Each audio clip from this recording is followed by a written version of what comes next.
Governor Ron DeSantis launching an ad against Donald Trump using fake AI images of Trump hugging Dr. Fauci. It's a beautiful thing.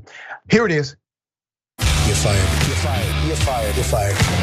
You're fired. You're all fired. All four are fired. You're fired. You're fired. Today I walk in, I hear I'm going to fire him. I'm not firing him. I think he's a wonderful guy. Should you have fired Fauci? So a lot of people ask me that question, and I did it right. Because if you do fire him, you're going to have a firestorm on the left again. Why did you feel unable to fire Fauci? Personally, you're not allowed to. Every time he goes on television, there's always a bomb, but there's a bigger bomb if you fire him. Frankly, you can't win that one. If I would have done it, I would have taken heat. Yes. What I've been waiting for. Let's put it up, full mask. Can you tell the difference? All right, you got real Trump and you got fake Trump. NPR was able to confirm which of these images were real and which were created using AI. I could not determine it. This is not the first time AI has been deployed in the 2024 presidential campaign. The RNC created this ad using AI-generated images back in April. This just in, we can now call the 2024 presidential race for Joe Biden. My fellow Americans.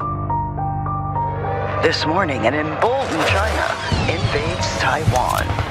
Financial markets are in free fall as 500 regional banks have shuttered their doors. Border agents were overrun by a surge of 80,000 illegals yesterday evening. Officials closed the city of San Francisco this morning, citing the escalating crime and fentanyl crisis.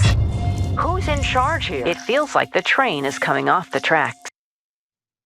And Donald Trump will talk at some point about how egregious this is, how this has to be stopped.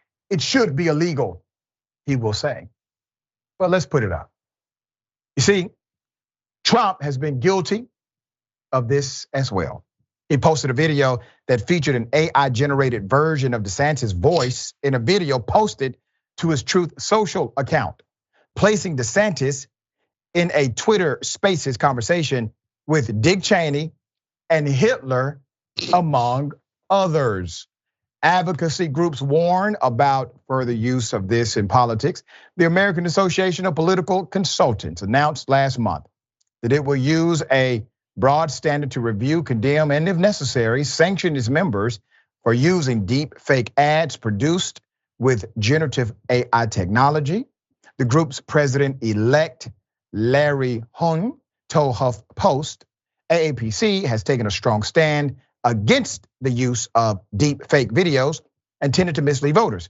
Such ads are a violation of the AAPC ethics policy and are ineligible for the annual AAPC Poly Awards.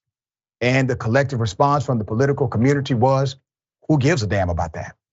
So here's the reality. There is absolutely nothing within the context of law that would make this illegal.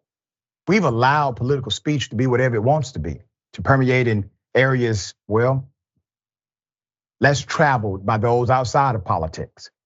You can lie on a person running against you. Nothing illegal about it.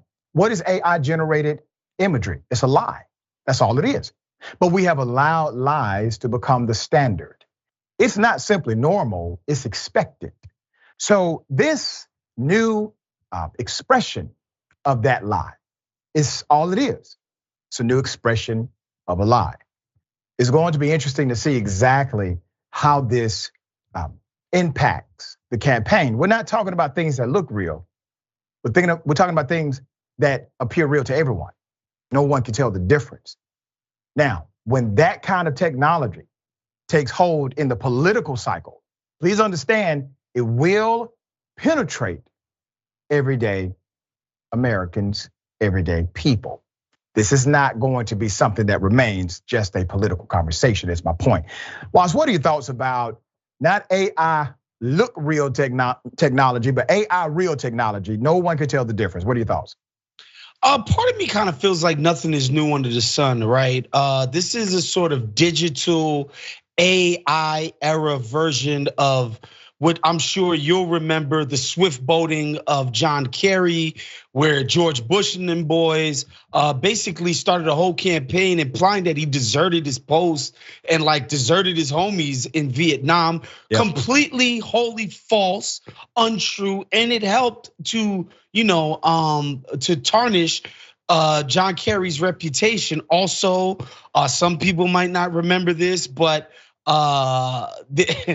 they started a whisper campaign against John McCain that he allegedly fathered a black baby out of wedlock. These are just lies, like outright lies.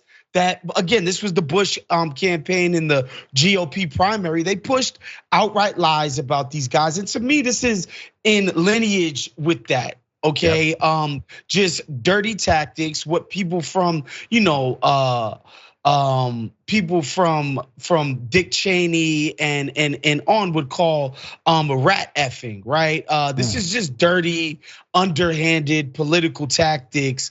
This type of stuff ultimately taking it too far is what brought down the Nixon regime in the 70s. This is all part of that nonsense. Well said.